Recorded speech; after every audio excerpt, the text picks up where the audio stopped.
नमस्कार, तुम्ही पाहत आहात न्यूज दर्पण मराठी। 14 जानेवारी 2026 रोजी मकर संक्रांत सणाच्या या पार्श्वभूमीवर मालेगाव शहरात चायनीज व नायलॉन मांजा वापरण्यास आणि विक्रीस पूर्णतः बंदी। हा मांजा नागरिकांच्या जीवासाठी अत्यंत धोकादायक, जो कोणी कायद्याचे उल्लंघन करताना आढळून येईल त्याच्यावर थेट गुन्हा दाखल, कोणतीही तडजोड न करता कार्यवाही होईल, असा इशारा मालेगावचे ठाणेदार राजेश खेरडे सर यांनी दिला। विशेषतः पालकांनी आपल्या मुलांना अशा धोकादायक मांजापासून दूर ठेवावे। सण साजरा करताना कुणाचाही जीव धोक्यात येऊ नये यासाठी पोलीस प्रशासनाने झिरो टॉलरन्स धोरण अवलंबत आहे। धोकादायक मांजा वापरण्याविरोधात पोलीस कठोर कार्यवाही करतील। जनतेच्या जीवाशी खेळ करणाऱ्यांना कोणतीही सूट दिली जाणार नाही।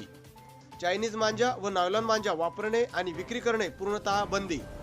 हा मांजा नागरिकांच्या जीवासाठी अत्यंत धोकादायक, कायद्याचे उल्लंघन करणाऱ्यावर थेट गुन्हा दाखल। वर व वापरकर्त्यावर सध्या कोणता कायदा लागू करण्यात येणार आहे? त्या बीएनएस अंतर्गतच कारवाई करू। नक्की सर, या कायद्याचे उल्लंघन केल्यास नागरिकांवर कोणती कारवाई केली जाईल? बीएनएस 223 अंतर्गतच कारवाई केली जाईल। नक्की सर, शहरात चायनीज मांजावर पूर्णपणे बंदी आहे का? हो।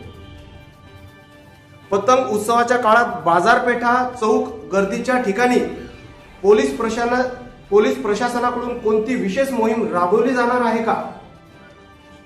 नायलॉन मांजावर बंदी आणण्याच्या अनुषंगाने जी बंदी आहे त्या अनुषंगाने पोलीस प्रशासनातर्फे 14 जानेवारीच्या पूर्वीच विशेष मोहीम राबवून जे नायलॉन मांजा विक्री करत आहेत त्यांच्यावर कारवाई केली जाईल। सर, सामान्य नागरिकांच्या सुरक्षतेसाठी कायदा मोडणाऱ्यांना आपला स्पष्ट इशारा कोणता असेल? माझी सर्वांना विनंती आहे की साधा नायलॉन मांजाची बिलकुल कुठल्याही पतंग विक्रेत्याने विक्री करू नये आणि वापरकर्त्यांनी सुद्धा नायलॉन मांजाचा वापर करू नये। साधा पतंग उडवताना साधा आपला धागा असतो त्याचा वापर करावा, जेणेकरून लोकांच्या गळा वगैरे कापण्याचे वेळा वगैरे कापला जाणार। धन्यवाद सर।